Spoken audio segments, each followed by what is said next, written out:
Hello aspirants, Telangana socio economic outlook సామాజిక ఆర్థిక ముఖ చిత్రం 2025లో భాగంగా 2024-25 సంవత్సరానికి ముందస్తు అంచనాల ప్రకారము వివిధ రంగాల యొక్క వాటా ఏ విధంగా ఉందనే దాన్ని చూస్తాము.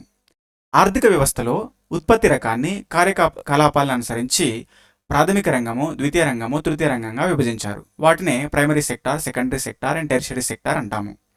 ఇక్కడ భారతదేశానికి సంబంధించి ప్రాథమిక రంగం యొక్క వాటా 19.8% గాను, ద్వితీయ రంగం యొక్క వాటా 25.2% గాను, తృతీయ రంగం యొక్క వాటా 55% గాను ఉన్నాయి.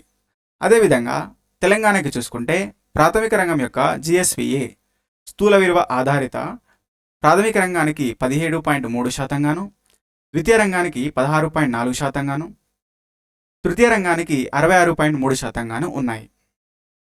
ప్రాథమిక ద్వితీయ రంగాలలో తెలంగాణ యొక్క జిఎస్విఏ వాటా తక్కువగా ఉంది భారతదేశంతో పోలిస్తే.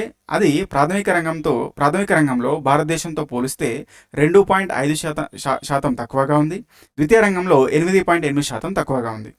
అదేవిధంగా తృతీయ రంగం, ఏదైతే సేవల రంగం అంటామో, అక్కడ తెలంగాణ రాష్ట్రంలో తృతీయ రంగము గణనీయమైనటువంటి వాటాని కలిగి ఉన్నది.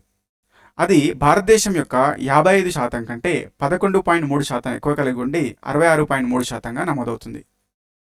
Thank you. వీడియో నచ్చితే లైక్ చేయండి, సబ్స్క్రైబ్ చేయండి.